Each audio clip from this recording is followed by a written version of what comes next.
As Gregorio came into the room, Xantip was kneeling by a box, putting clothes neatly inside.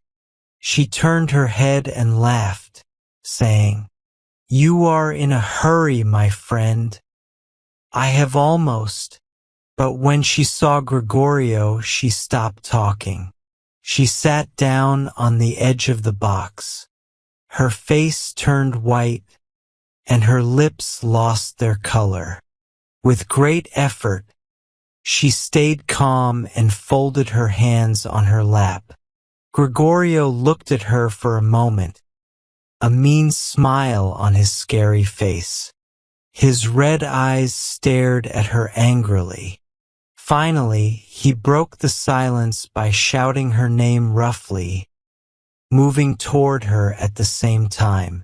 He looked like a wild animal ready to jump on its prey. Xantip did not move, and she answered softly, "I can hear you. What do you want here?" "This is my room. I think I have the right to be here. I am sorry for coming in." "Stop with your polite words. The Englishman has taught you well, I see. Can you say goodbye in English yet?" "Why should I say goodbye? It is time. You will come back to me now." "Never." Gregorio laughed loudly and stood next to her. His fingers played with her hair. Even though she was scared to make him angry, Xantip pulled away from his touch. Gregorio saw this and said angrily, "You must get used to me, Xantip. From tonight we live together again. You do not need to make money anymore. I will not come back to you. I told you I hate you. It is your fault that I am leaving you. It will be my fault if you do leave me." He pushed her onto the mattress and held her there. "Let us talk," he said. For a few minutes there was silence, and then he continued, "Amos is dead, and our debts are paid." "How did you pay them?" "With this." And as he spoke, he touched the handle of his knife. "Don't be scared. He deserved it, and I will be safe in a few days. These things are quickly forgotten. Also, there is another reason why we should not live as we have been living." Xantip opened her eyes and asked, "What reason?" Gregorio loosened his hold, as the memory of his loss made him cry. Like a cat, Xantip waited for her chance and jumped away from his grip. The movement brought Gregorio back to his senses. He rushed at her, swearing and waving the knife in his hand. Xantip got ready to defend herself. They stood, desperate, facing each other, neither one daring to start the fight. Through the awful silence came the sound of sobs and a sad voice crying, "Gregorio, come back. Leave her. I love you. Is Madame Marx outside?" hissed Xantip. "Yes." "Then go to her. I tell you I hate you."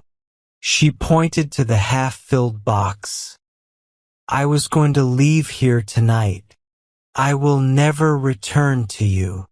"You were going with the Englishman?" "He is a man." Gregorio stopped for a moment. Then, in a quiet voice, half choking on the words, said, "Our son. Do you know what happened to him?" "You will not leave me. I know about our son. I am glad he is away from your bad influence. Let me go." Xantip moved toward the door, but Gregorio grabbed her by the throat. "You are glad our son is dead. You helped Amos to kill him, Anger and sadness drove him. Laughing cruelly, he hit her on the chest, and, as he staggered, pushed his knife deep into her heart. For a few seconds he stood over her, feeling happy, and then opened the door. Madame Marx, white with fear, rushed into the room. Seeing the dead woman, a look of triumph appeared in her eyes. But it was brief because she quickly understood how serious the crime was.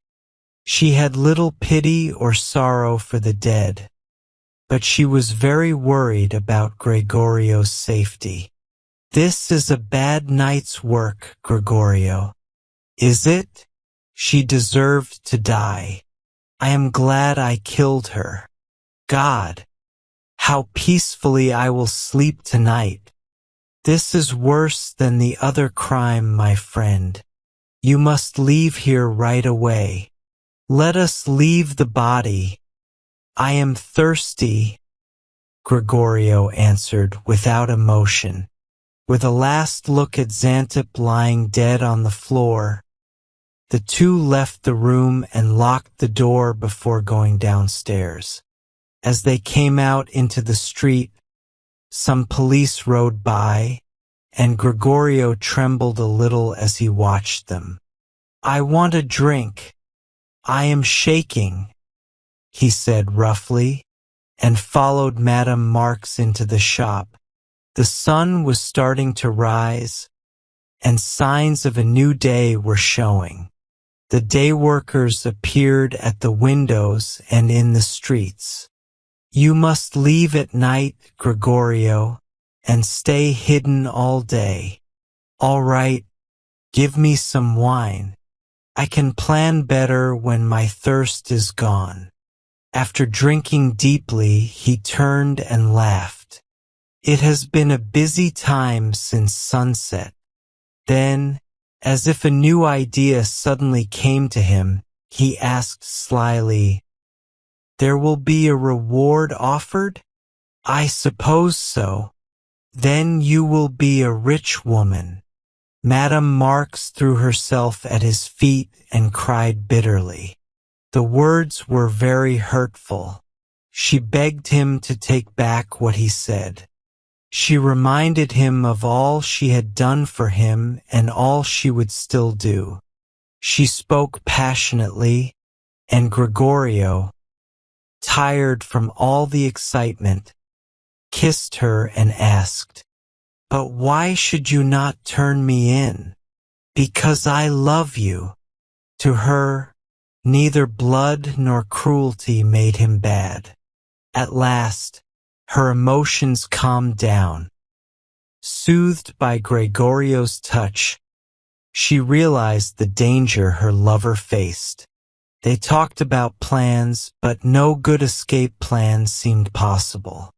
At last, Gregorio said, "I will leave here tonight for Ramla and live in the desert for a while. If you help me, we can manage easily. When my beard grows, I can come back safely, and this matter will be forgotten. You must collect food and take it by train to the last station, and have the box buried by Ahmed near the palace. I can go to it at night without being seen, but I will come to you at night and bring food and drink." "No."